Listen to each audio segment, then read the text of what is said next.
Welcome to the Personal Development Mastery Podcast. I'm Agi Keramidas and my mission is to inspire you to rise up, grow, stand out and take action towards the next level of your life. I interview leaders, influencers, entrepreneurs, authors, exceptional people who can and will inspire you to improve your life. Tune in for 2 episodes each week and make sure you subscribe to the podcast to get the episodes as soon as they are released. In today's show, it is my real pleasure to speak with David Strickel. David, from your early childhood, you received what you refer to as guidance from source. During your life, you developed a deep understanding of universal laws and you used these teachings to overcome enormous obstacles. You developed an ability to share this guidance for the benefit of others, and you have created a simple set of tools, the Trust Your Abundance practice, that can profoundly transform one's life. Through your best-selling book, radio show, podcast, and online training programs, you help transform the lives of those seeking a new way all around the globe. David, I'm absolutely delighted to have you on the show today. Thank you for having me. I'm excited to be here. Shall we start with some elements of your story, David, that might help paint a picture of the conversation that we're about to have? It's interesting because when you were reading the bio there that we provided, I tweaked it a little bit. I like it, and it's funny when I hear that back that I was receiving guidance from source, because I believe everybody receives guidance from source. I think the difference for me perhaps is that I had very disconnected parents as a child. And so I continued to listen to guidance from source because I didn't really have any other guidance going on. And I was more or less left to my own devices as a very young child, really from the age of 5 or 6 on. My father left when I was really, really young. My mother fought for custody, really fought to cut him out of our lives, and then decided she didn't want to be a parent after doing all of that, and was just very absent. And I was really left to my own devices. I had an older brother that was sort of focused on himself. And I think that the big difference for me, and I've been told that I came intending to channel and that I've done this in other lifetimes and all of that.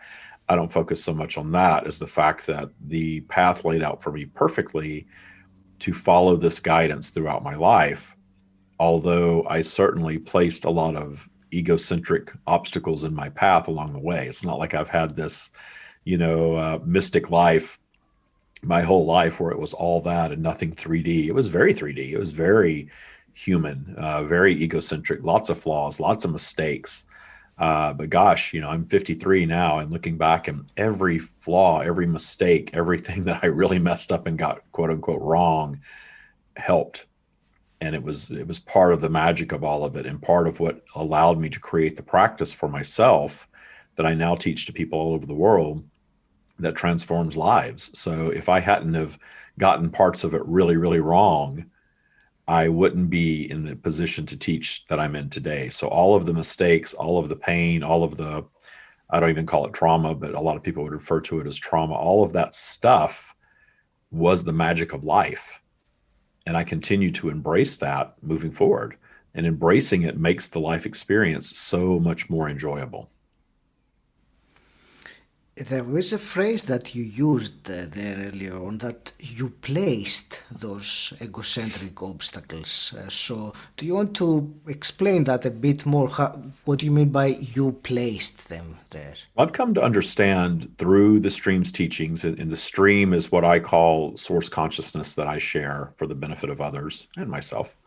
The stream has made it very, very clear to me, and I have a very deep understanding now of how we create both positive and negative in our lives. A lot of times, a lot of people are teaching law of attraction. It's very popular now. People are wanting to really claim ownership of their life experience. And a lot of people hear about that, and what they want to do is manifest a lot of money or fame or, experiences. And I don't think there's anything wrong with that. But you can't really go about doing that successfully if you don't also take ownership of the other stuff that you create. Because if you're just thinking, well, I'm going to manifest something, and I'm going to manifest something that I want, and I'm never going to manifest anything that I don't want, why would I do that?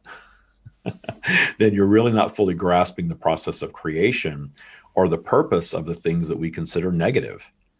And the 𝗁𝗨 practice is all about aligning with that source perspective of non-judgment. So it's all about taking fear and judgment out of your life experience, and then reflecting on everything that's happened up until you're now without fear and judgment. And when you really start to peel away the layers of fear and judgment in your history, and you take ownership, it's not about responsibility or blame.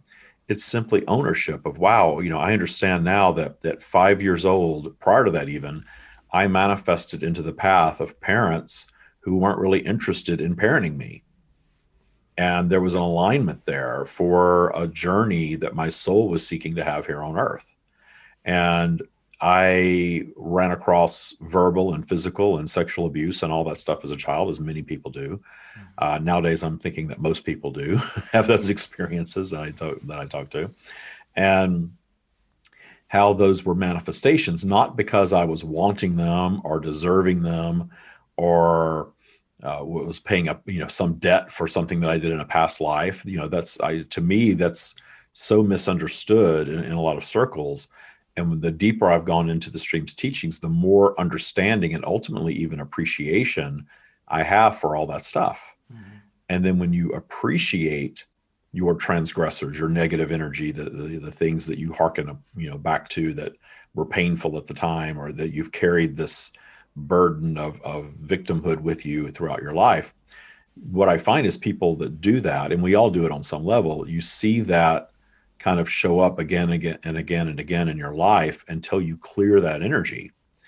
And the only path that I have found to effectively clearing it for myself and all of the people that I've taught is finding appreciation for it. And that's a radical idea for a lot of people, to find appreciation for being abused, finding appreciation for someone that treated you very badly, finding appreciation for a serious illness that you've had, that you've suffered through. And it's a radical idea, but it's a very effective method to transmute all of that negative energy to something powerful and positive. And when you do that, then you are no longer in that pattern of manifesting these unwanted things in your paths over and over and over and over again. It breaks the cycle. And then it allows you to meet your next obstacle, whatever it is, in appreciation. And when you're able to meet an obstacle in appreciation, you immediately raise your vibration. And when you raise your vibration, you connect with your own natural source connection, which is always there. And in that high vibrational space, you have the power to solve anything. So the solving is always in the appreciation of the obstacle, not the loathing or the pushing against or the fearing or the battling. Notice the things that in life that we battle, we never really win those battles. They keep coming back around.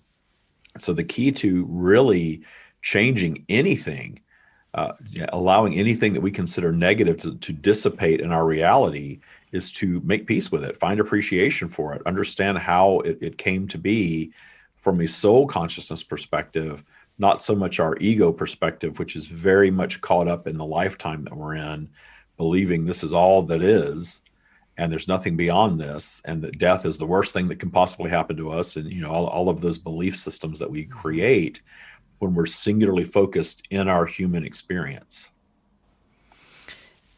Thank you. You have seen me nodding all along and smiling, because it really makes sense what you just said about we creating these obstacles over and over again until that energy is cleared. It really makes sense. I wanted to ask, you said something in the beginning that you had the guidance from the source. You realize that everyone has that. However, as you very well know, most people are really not aware of that. Why do you think that is? And people are completely disconnected from that. The stream has shared that humanity in our development we have separated from that and driven a lot of negative things in our lives and our experience to ultimately grow to the place where we are now. Meaning we went through a period of social engineering, society building, religions, governments, people society telling us how we're supposed to think, how we're supposed to live, how we're supposed to behave. And there is a long period of time. In fact, all of recorded history is recorded history of wars and rulers and emperors and kings and the forming of religions and, certainly the dominant religions of the world, believe what we tell you or we're going to slaughter you, that sort of thing, beating people into submission, literally. And the negative of that, obviously, is that it took away our natural desire for freedom and joy, which we're all aware of. We all want to be free. We all want to experience joy. We all want to experience what we want to experience. That's our natural state of being. But the negative of that, the pulling us into villages and societies and placing us under control and teaching us that we are not source, that source is something else that's in the sky, that's judging us and, controlling us and supposedly loving us, but then allowing us to suffer. And as a child, I was taught that. I was raised Christian. So as a child, I could never put those pieces of the puzzle together for myself. It never really made sense. And my own inner knowing was contradicting what I was being taught in Sunday school. I ultimately was kicked out of Sunday school simply because I had too many questions. So, and they couldn't answer my questions. So just get out. You don't need to come back. It's fine. Go to church and sing and go home and you'll be good. So the questioning of all of that stuff led me to my own belief system. Yes. And my own belief system was my inner belief system that we are here to experience freedom and joy, that the social engineering that brought us together and allowed us to create the technology that we have, the institutions of education and these things, all of that is it's a 3D creation of contrast, but there's positive in it. There is positive in social engineering. The bringing people together, for commerce and bringing people together to create more human beings of a certain religion or nationality or whatever it is, all of that control stuff did place us on a path to be able to create all of the things that we enjoy today. So that's the positive of it. The negative of it is, people were living a very dutiful life, and in prior generations were very at peace with that. But as time has moved forward, and in the last few generations, we've sort of created so much, and we've been able to get together and communicate globally and sort of compare notes and realize, well, gosh, maybe we don't need all this social engineering. Maybe we don't need to be told what it means to be a male or a female, or what it means to be, successful or not successful, or what life is supposed to look like. Why can't we figure that out for ourselves? It's like we've come through this period of social engineering that served the expansion of humanity. And now we're sort of waking up from that and realizing we don't need it so much. One of the most interesting times that I had was when I was in my mid-40s. I moved from Seattle, Washington to San Francisco. And I moved into this building right in downtown San Francisco. It was a brand new building. It was a pretty expensive building, as everything is in San Francisco. I think the smallest studio apartment was like over $4,000 a month. And the building was packed with 20-somethings. And 400 plus apartments. In my 40s, I was one of the oldest people in the building that lived there. And I was the old man in the building. But I really came to appreciate this interesting building full of 20-somethings, excuse me, and 30-somethings perhaps. They were all very entrepreneurial. They were very international. There were people living there from all over the world. They came to San Francisco to live the dream of starting their tech startup. Somebody was paying their rent. I don't know who, but starting their tech startup, and they all worked for themselves. They ran around in sweats and pajamas, all day, worked in the building. We had office space in the building and stuff like that. And I was going off commuting to a corporate job the old fashioned way. And a lot of people, I'm a Gen Xer, and a lot of Gen Xers, we always complain about the younger generation, right? And I remember being complained about too when I was younger. Those stupid kids, they just don't know, and they're doing this and they're doing that. But I thought very differently. I had great appreciation. I'm like, wow, here I am getting in my car, driving an hour each way to something that I don't even like, to live in the same building with these people that are half my age, that are loving what they're doing. And they're not bound by country. They're not bound, by traditional lifestyle at all. And I just had great appreciation for that. And I realized that we are all born up to speed with the time that we enter. So people that are born now are going to be born up to speed with the vibration of now. And this group of millennials, they were born up to speed with the time they projected in. That's why they are more tech savvy than I am. And I am certainly more tech savvy than my father. And I was much more tech savvy than my grandmother. And my father is much more the type of person who lives a traditional life. He takes every pill that every doctor tells him to take without question. He's been married to the same person for 40 years. He worked for the same job that he hated for 35 years. He saved his money. He retired. He bought a house. He paid it off. And that's where he lives. Very traditional lifestyle. Yes. And my life hasn't been that. And I realized that every generation, we are creating this more open-minded scenario that the ones that are born into it automatically come pre-equipped with that. And I mean, whatever the vibration of the day is. So as we move forward, we are getting wiser in many ways. Now, that's not the same as wisdom of experiencing life in 3D, but wiser in the ways of the universe, understanding our desire for freedom and joy, and that we don't have to be bound by the country that we're born into, or be bound by a set of teachings such as religion or culture that we're born into. We don't have to do that. We can disrupt all that. And I think humanity is disrupting that. In fact, I think that's why we've had the pandemic, because we've wanted so much to disrupt that old 3D way of thinking and break free of all that. And I think in the last year, I've been teaching Taya boot camp for 3 years, and it just exploded in the last year. People are questioning, people are wanting answers, people are wanting to make peace with their journey. And that explosion is just a sign that people are ready for a different way of operating their lives. Wow.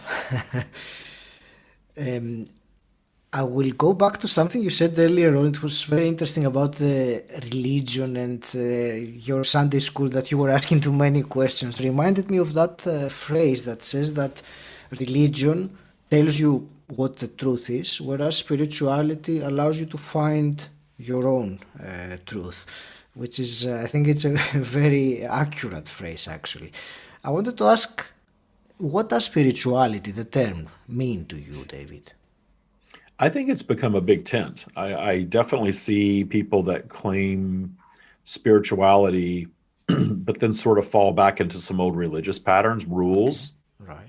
Right. Spirituality is, in my opinion, is aligning with the non-fearing, non-judgmental, high vibration of source, which means there are no rules. There's nothing being projected in from spirit as far as how we're supposed to operate. In 3D, physical, we're here on our own, operating the way that we choose to operate, because we are creating expansion for the universe in our new creation. But we're only motivated toward new creation when we experience pain. So everything that we create is an answer to something that we once found painful in some way. So we wanted to be able to travel. We didn't want to be bound by land. So we created modes of transportation. We want to be able to communicate.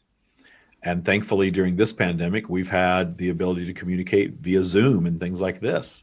So we can communicate like never before for humanity. We can travel like never before for humanity, at least this version of humanity that we're aware of.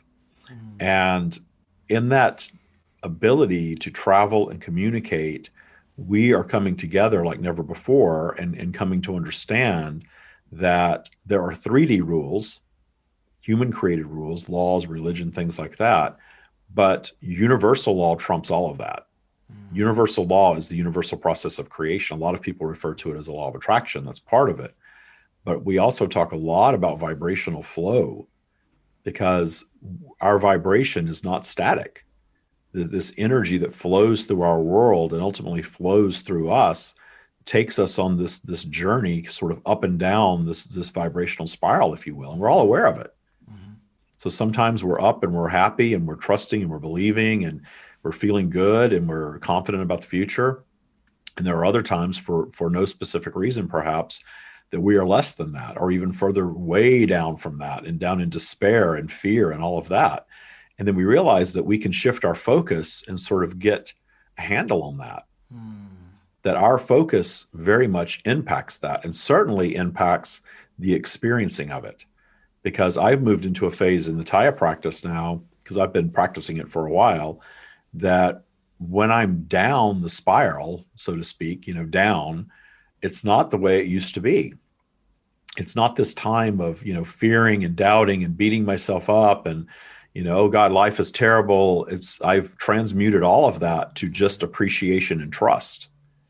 It's not as good feeling as when I meditate or I appreciate or I do some activities that, really take my vibe super high. That's fantastic. But obviously we're not meant to stay up there at the top all the time. We sort of go through this flow. But I have learned that if you're not fearing the down the spiral stuff, not fearing the low energy time, you can keep your trust of the process while you're down there. And the reason we call 𝗁𝗗𝗂, it stands for trust your abundance, which really comes down to trusting the universe to pamper you, trusting the universe to always take care of you, even when it seems like it's not. And I have proven that to be true. And I've taught hundreds of people now to prove that to themselves as well, because when the obstacles arrive and we allow that obstacle to send us, racing down our spiral, and we're all stressed out and we don't know what to do, and we think it's the worst thing ever, that's just low vibration. It's just an experience that we've created for ourselves based on our judgment of the experience. Whereas the obstacle arrives, we sort of zoom out to that source perspective that we all have access to. Really it's zooming in, but we like to call it zooming out, and take the judgment and the fear out of it. And you can instantaneously see something with more clarity. So something happens that's shocking and, disrupts you a little bit. How you react to it from there is really your conditioning. Even the shock of it initially is your conditioning. And we have the power to change all of it. And I do mean all of it. We've talked a lot lately. We've had people that have suffered what most people would consider the worst aspects of life. I have a couple of different people that I've worked with, one whose son was murdered and another whose son committed suicide, and she found him. And we have worked to even transmute that. And I use those extreme examples because so often in our lives, in our bubble of reality, we think, well, gosh, I just lost my job. That's the worst thing ever. No, I'll never forgive that. Or somebody really wronged me. They stole my money or they harmed somebody that I love, and I could never forgive that. But we have worked on forgiving and even appreciating what many consider the unforgivable. Because again, it's all what we're told to think and how we're told to react. And it's the current vibration of humanity to sort of dip into that victim vibration. But the problem with that is that when you're in the victim vibration, you're giving all your power away. And when you're in the victim vibration, you are setting yourself up to be victimized yet again in some way. And we all know people who systematically are victims. They're always sick, or they're always broke, or they're always being treated bad by someone, or they're always in conflict with someone. And when you're outside of that looking in, it's easy to see how they attract it. But when you're mired in it and that is your vibration and you are the one conjuring it, it's very hard to claim ownership of that stuff. And I understand that. But just allowing a little bit of light in, a little bit of the idea that your life is your creation, and perhaps getting a handle on how you go about creating more intentionally will start to change these very painful aspects of your life that seem like they're chronic. So it really is kind of wrapping your arms around all of it, claiming ownership of all of it, and ultimately finding the silver lining in every single human experience, even the things that you consider awful. but don't start with the awful. Every time we do a summit, the first thing is people will come in and ask the stream, well, what about the mass shooting? It's like, well, let's just rip the Band-Aid off and go right there. Why don't we? When I watch it back, I always think it's entertaining, but they answer it beautifully, and if you allow yourself to absorb the mindset, to absorb that consciousness, it starts to come into focus. And for many of us, it just takes time for that to come into focus, what that means to have appreciation for every human experience. And it's very much rooted in understanding that we are all eternal beings, that nothing that's happening here on planet Earth is going to end us. Our consciousness is eternal, and we know it. We know that our consciousness is far more powerful than these delicate bodies that we operate in. And we feel it, and we feel the power of collective, and you can read vibrations on people. When you meet somebody, if you're really open, you can read them, you can feel them right away. Well, that's not physical. Love isn't physical. There's plenty of non-physical aspects to our lives that we can acknowledge, but then to start to think of that energy as being eternal is a hard leap for a lot of people. But to get into this belief system, it's important that you manifest your path to understanding your eternal nature. I think it's very helpful. Mm-hmm. That's amazing.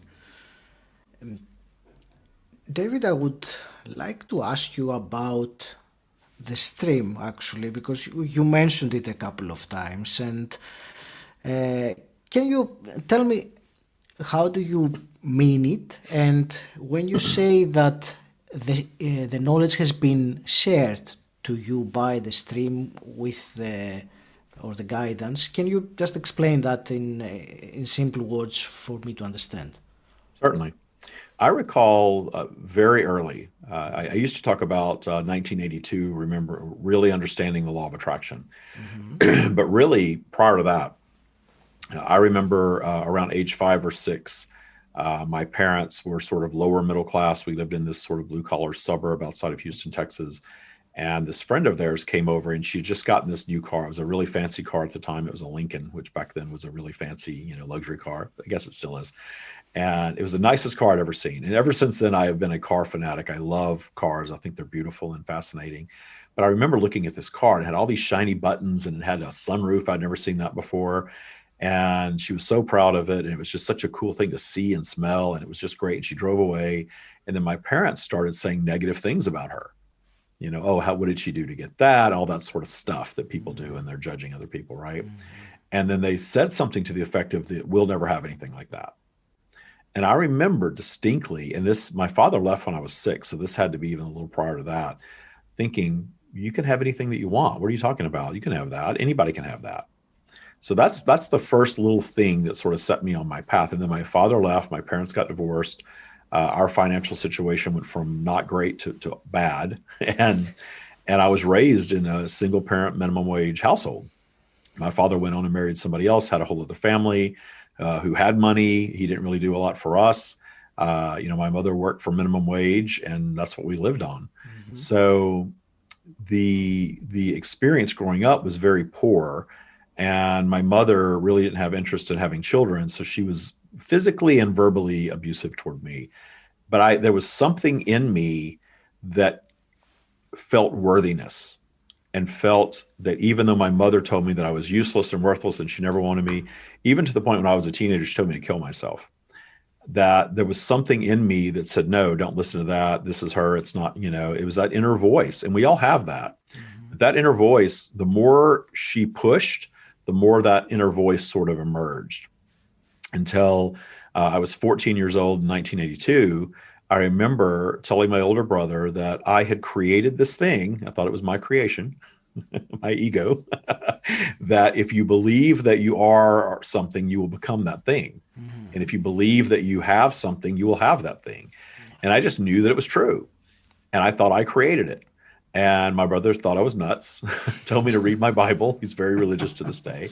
And I remember moving forward. By the time I was 16, I had a brand new car, and I had nice clothes, and I had all the material stuff in high school that the rich kids had, even though I was not one of them, but I had it all.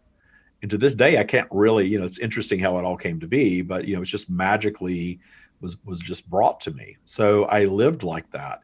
And I lived like that through my 20s and into my 30s. I lived a very financially abundant life with lots of stuff. And so I proved to myself early on that even though I didn't have a formal education, in fact, I didn't even have a high school education. I was dyslexic. My mother didn't care whether I did my homework or not. I didn't get past the 10th grade.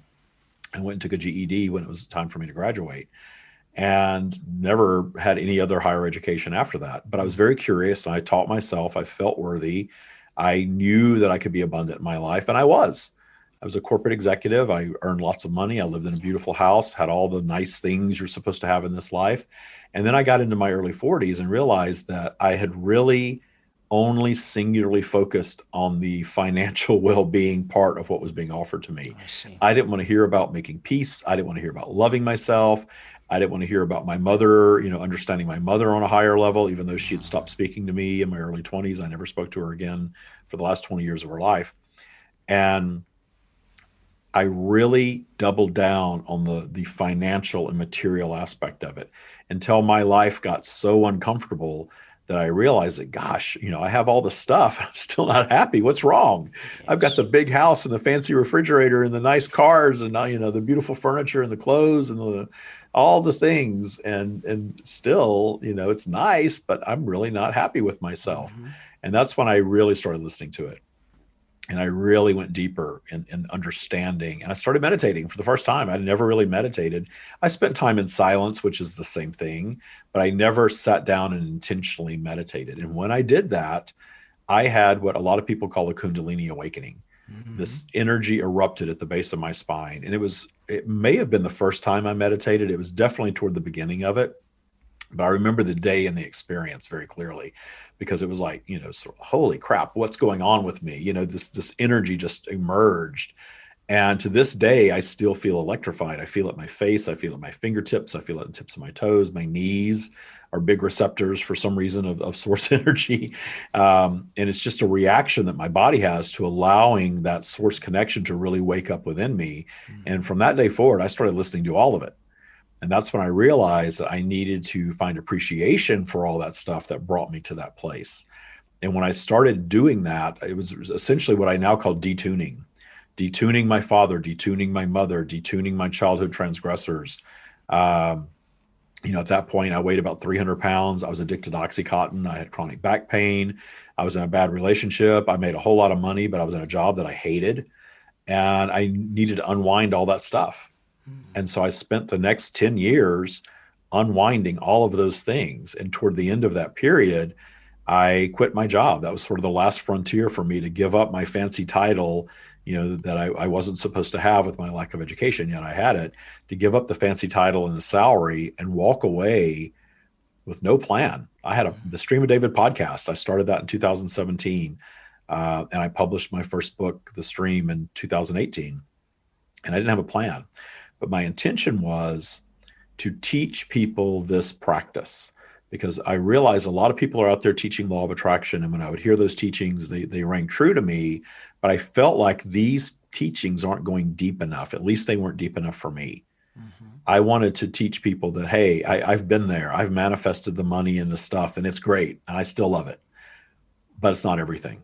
You've got to love yourself and be happy first, and then have the experiences in life that you want. And so much of our training, the idea that we have to hoard money and own things, it's all fear-based. I've learned to just open up and allow experience after experience after experience, positive and negative, without judgment. So it's not this, I call it the Instagram version of life, where everything's perfect all the time. The most beautiful house and the most beautiful partner, the perfect body and the nicest cars, the most beautiful travel. It's pretty to look at that stuff, but I'm never going to put that out there as all there is to my life, because that's not true. The negative things that happen in my life are some of the richest things that I can talk about. So I had identity theft in 2020, and in the middle of, it was actually 2019. And the first thing I did was went on my podcast and talked about it.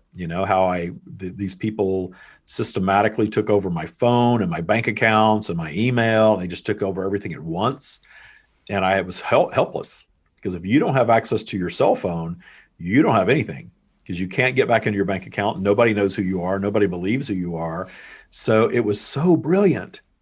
And I promise you that I immediately went and found appreciation for it, because in the first few moments of fear and frustration, I realized this isn't going to work. I'm not going to solve this by being stuck in fear and frustration. I'm going to find appreciation for it. And I just started thinking, gosh, these people put a lot of work into taking my identity and they did it brilliantly, systematically, perfect time of day. It was the perfect day and time. And I could do nothing about it, but just watch my accounts get drained. And I really found appreciation for it. And it was solved within a couple of days. So, that's how I operate life now, is not expecting perfection, but definitely riding that flow of vibrational flow. And the down isn't bad anymore. The down is just down. And it's not negative. It's not dark. It's not evil. It's just down. And then when you're in that flow that way, you can really see through the eyes of source. And when you see through humanity through the eyes of source, meaning no judgment, life is very different. Talk about going from what people call 3D to 5D. To me, that's what that is. Yeah. That's truly fascinating. David, tell me also about the channeling which you mentioned earlier. I would really like to find out more about that. So what do you mean? that was sort of a very long answer to the question that didn't fully answer it, so I apologize. But that's what the stream is. I really appreciate it. I enjoyed your answer. Well, to give you a shorter summation of all of it. So that's what the stream is that level of knowing and accepting. My sharing it was something that after that Kundalini awakening, I'd already been to psychics who had told me, because I always knew that I was different, especially when I got into being a teenager. I really had to hide that aspect of me. And then going into my 20s and 30s, I really kept it hidden. I didn't want any part of it. I judged it. I thought it was weird. I didn't want to be weird. I wanted to be quote unquote normal. So I kept all that stuff hidden. Yes. And that was part of my discomfort and disconnection with my life. One of the reasons that I was creating suffering for myself is I kept my authentic self hidden out of fear of being judged by others. So I'd gone to psychics to try to figure out what was going on. I've always been a self-taught person, so I went to psychics to figure out what was going on with me. And I had a psychic tell me, you are a channel. And she pulled out, it was Abraham Hicks, pulled out Abraham Hicks and said, here, you do the same thing that they do. And I didn't want any part of it. Till years later, I discovered Abraham Hicks in a very miraculous way. And it really rang true to me. And then when I realized that I really needed to set that aside, I was guided to not continue following anyone else and really go inward for the stream to be the stream.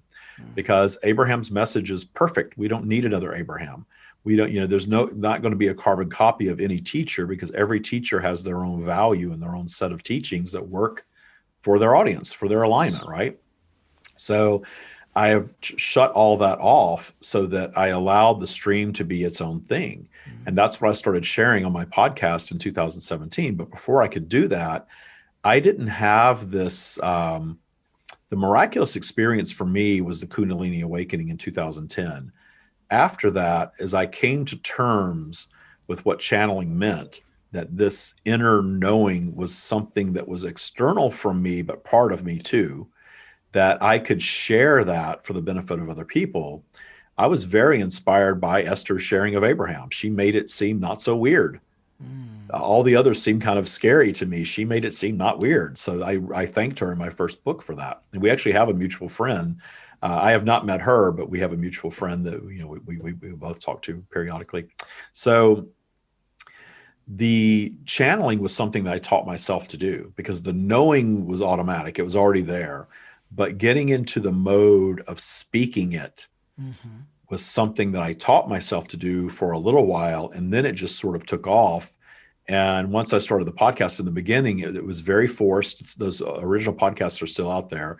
Very forced. It sounded very choppy. And then the more I shared it with other people, the better it got. To this day, when I channel, I still stutter a little bit and things like that will happen, because there's so much, all the information just comes at once.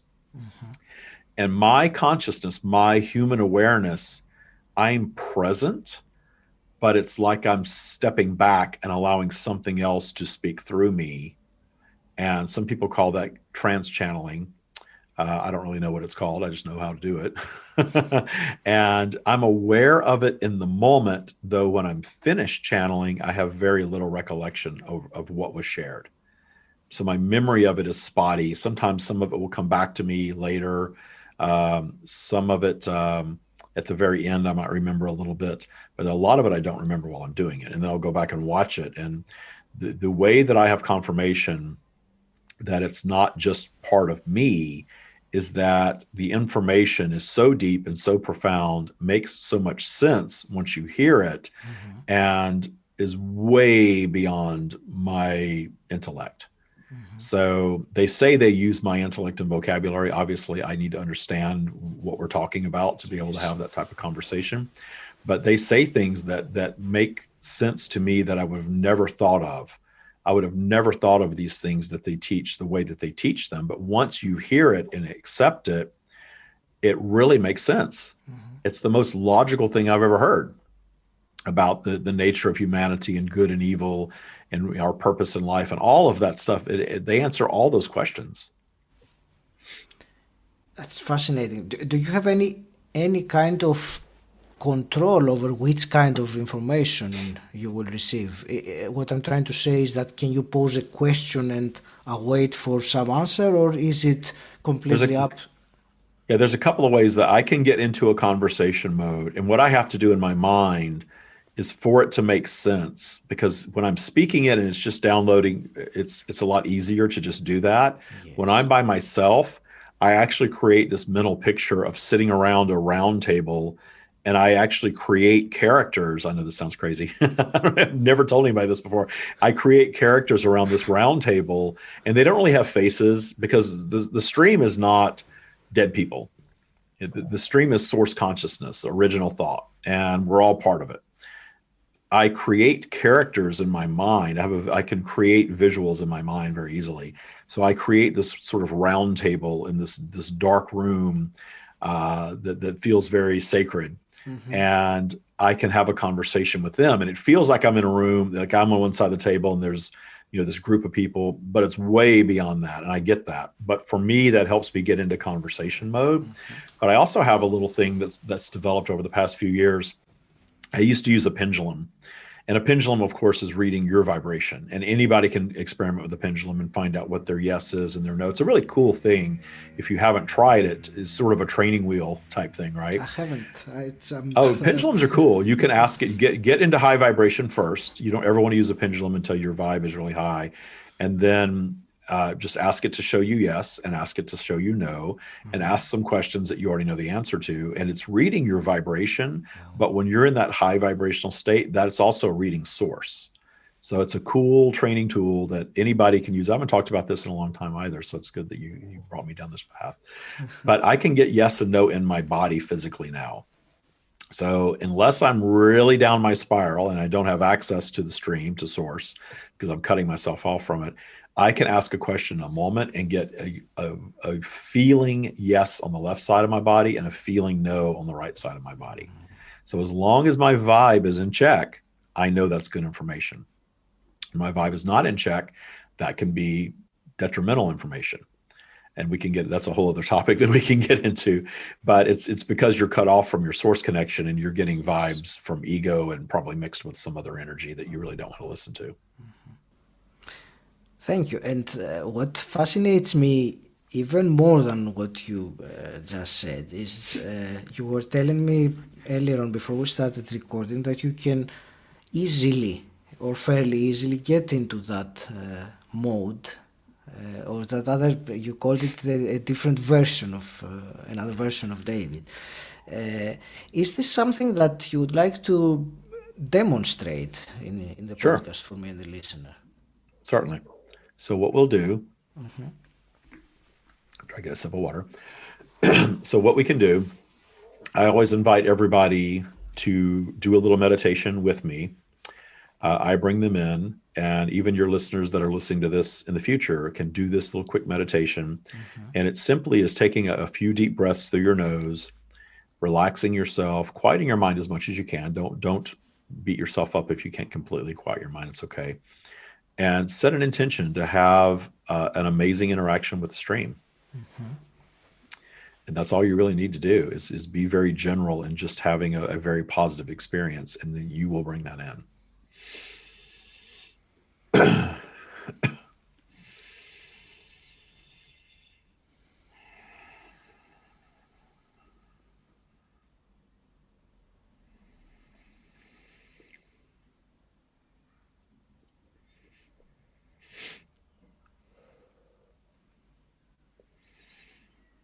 We are here. Hello. We understand that perhaps you have some questions for us. Yes, I do actually. I was thinking, how can I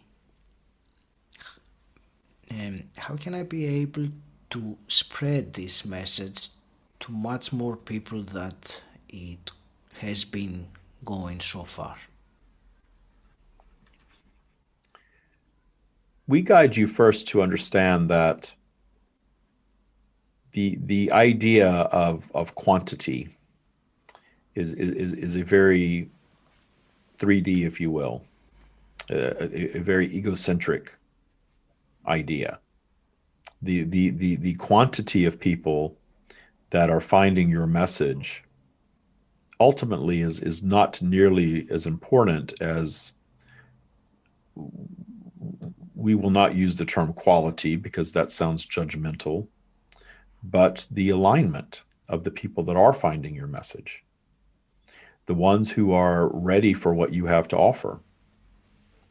And understand that human beings are impatient by nature. You are expansive beings. You want to get things done. You want to create.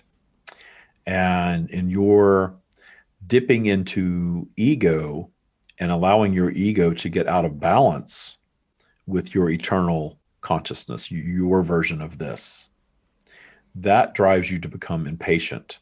And that drives you to self-sabotage. That drives you to tell yourself, that little voice that chimes in when you're in that state, that not enough people are following, not enough people are listening, not enough people are absorbing, yet you have so much to offer. Understand that pulling the judgment out of all of that and celebrating the one listener, the one who is being enlightened, the one who is being forever changed with what you have to offer, and really focusing on that, focusing on the collective of everyone that you are interacting with as if it is one, even if it is one, and celebrating that will create that vibration, that energy, and that vibration will reverberate and attract more who are ready for the message. And the more that come in that high vibrational alignment, even if they come in what you would consider a slow fashion, the more powerful the message is becoming. And the more you are actually offering all of humanity, even if it's not showing up in terms of physical listeners or followers. It's creating that high vibration of appreciation for what is always the key to expansion. From there, view the journey as magical and perfect and exactly what it needs to be, exactly what it should be. Because when you're dipping into judgment, that's going to lower your vibration. And remember that the universe only responds yes. So if you are frustrated at lack of growth, the universe is going to deliver more frustration. If you are frustrated at the small number, in your opinion, of followers or listeners, you're going to get more of that. Whereas if you're celebrating whatever it is, and you continue to do your work in joy for the joy of it, putting it out there regardless of the quantity of listeners or followers, you are going to ultimately craft a message that will expand. Because you are not frustrated with it. You are not measuring it in a 3D way. You're not letting your ego cloud the progress that you're actually making vibrationally. And when we speak of ego, it's important to understand that your ego is not a bad thing, nor is a good thing. Your ego is your human consciousness, and balancing your human consciousness with your eternal soul consciousness is your optimal mode of operation, if you will, as a human being. Balancing these things, you allowing your ego to motivate you to put a message out and to do things of that nature. That is your ego. But when your ego is out of balance, then you are judging and you are fearing, and you are not appreciating the vibration that you are putting out, whether the ratings are showing up or not. Wow, that's profound. Thank you. Thank you. I can begin to imagine how it must be when you have this kind of profound insights coming to you or through you all the time. I want to thank you indeed, because this was it spoke to me on many levels, or in more depth that I was expecting it to be, and it's so true. I get completely the whole point of the journey: appreciation, celebration of what is, versus the expectation, the egos, or the external expectation of X amount, or the quantity, as you said. Thank you for that. That's fantastic. I appreciate it. And understand that you attracted this interaction with us. We do not guide David to only attend large audience gatherings to share this message. Mm-hmm. This isn't about filling a stadium with roaring fans. There is satisfaction in that, but that satisfaction tends to be short-lived. We are here for the one, as much as we're here for the many.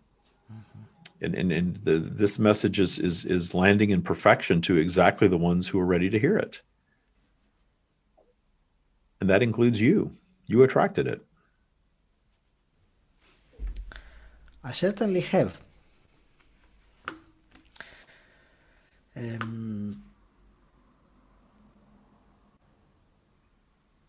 Is there?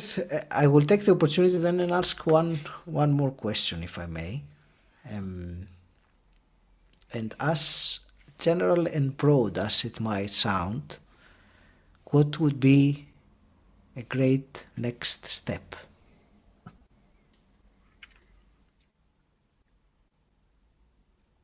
A great next step for all of humanity,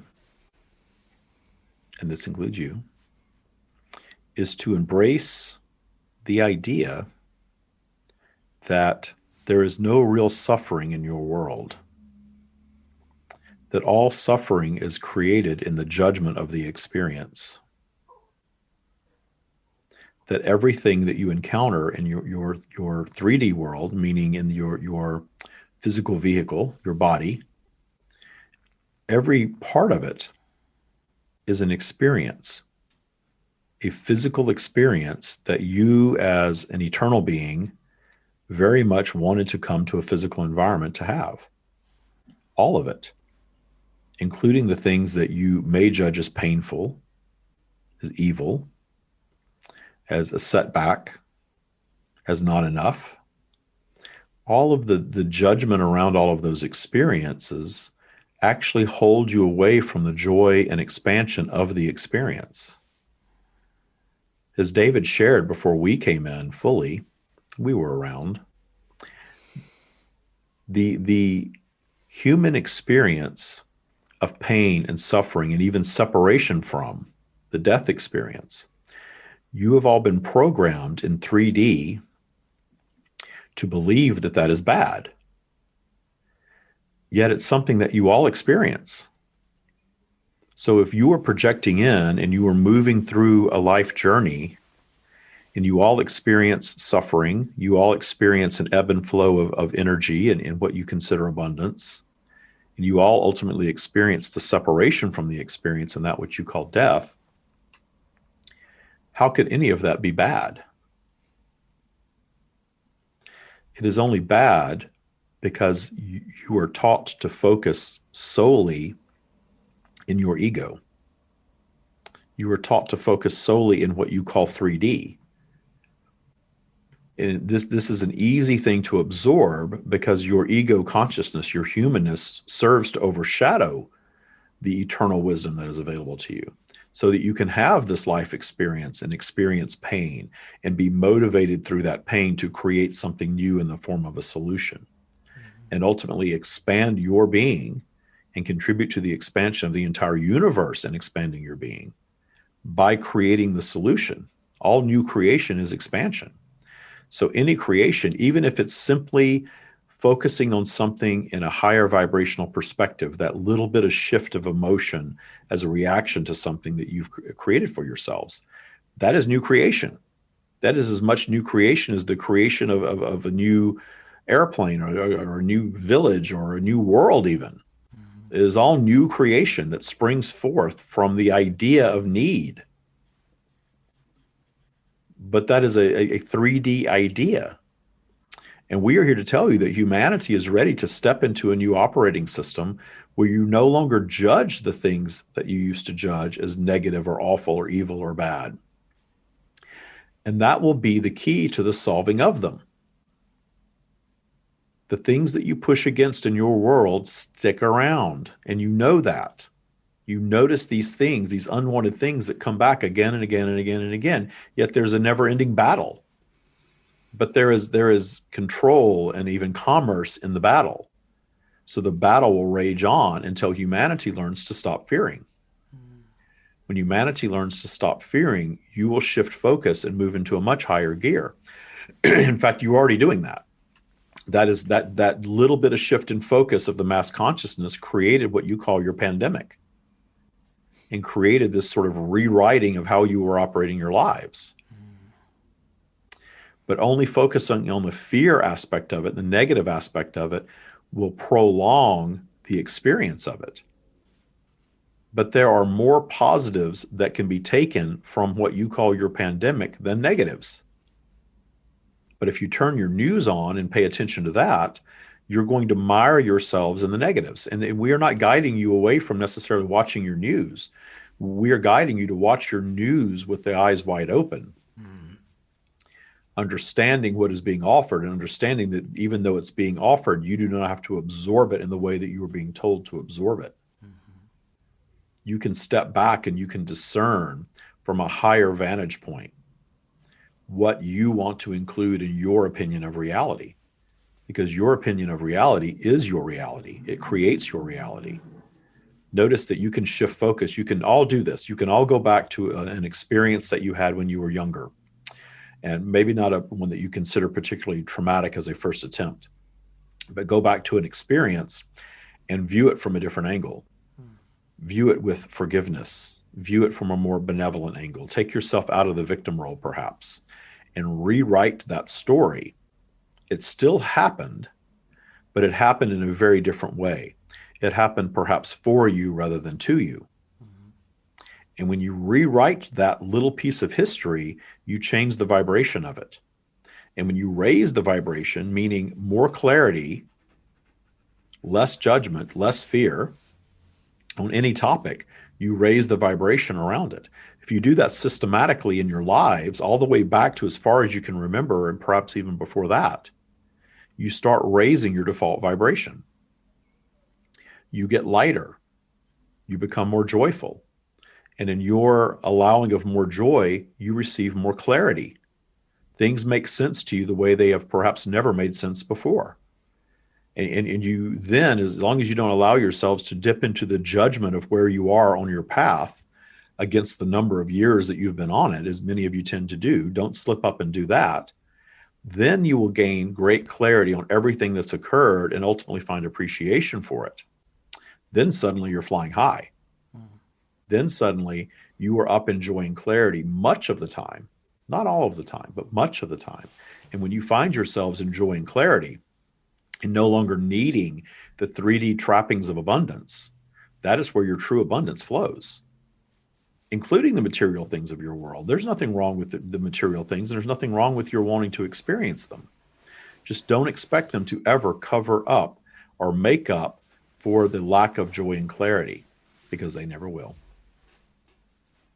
Thank you. Much love. That is what we have. Thank you.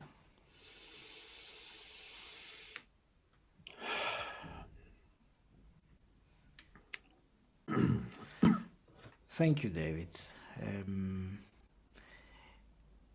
Can I ask you some quick-fire questions as well to start wrapping things up? You said earlier on that you don't remember the conversation, or is that the case right now with what we said? What you said?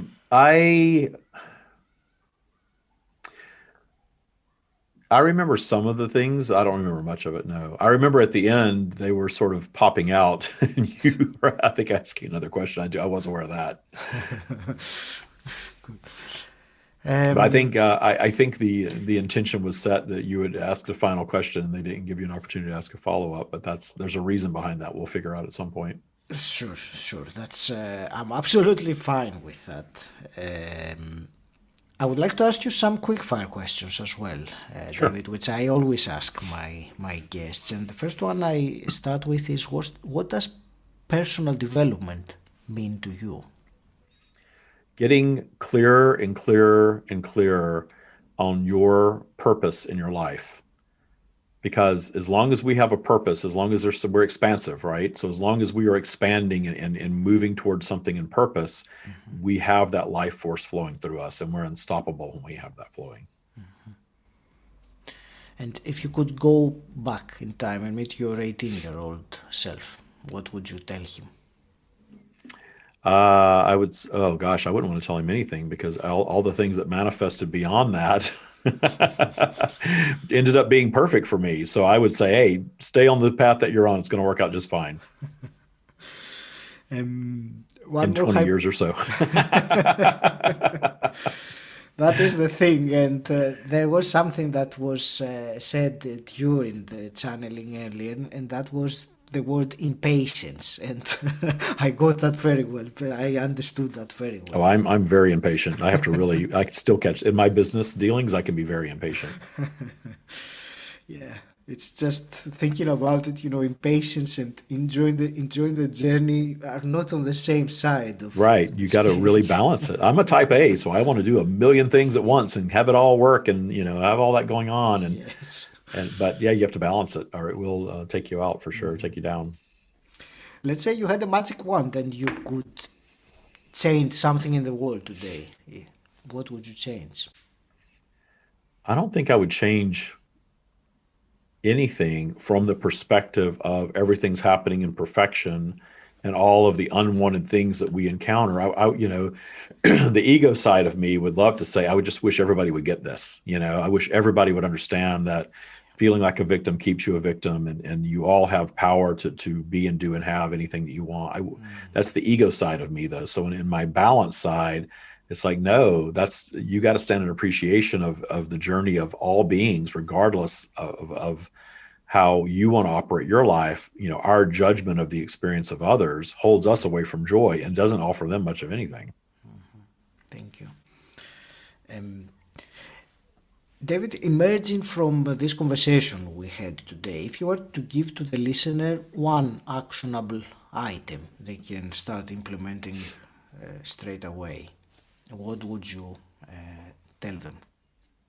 I think the one actionable item would be to allow yourself to find appreciation for all things, and don't start with the most difficult things. Start with things that are annoying to you, and then move into more difficult topics. But learning to find the silver lining for everything, and understanding that going back into your past and doing that cleans up that energy as well.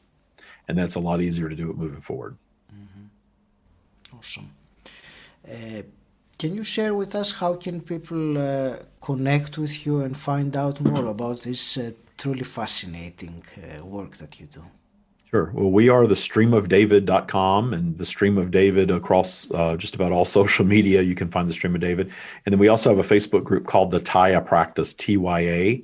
And it's a free Facebook group. We teach the Taya Practice in there all the time, just about every day.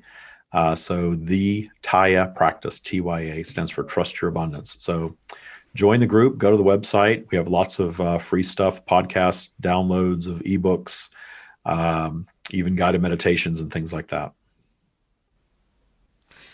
Thank you. I have to say this has been, I know I've used the word intriguing earlier on and fascinating, but it has been, in a sense, illuminating for me. So thank you very much. I really appreciate you sharing. Any last parting words?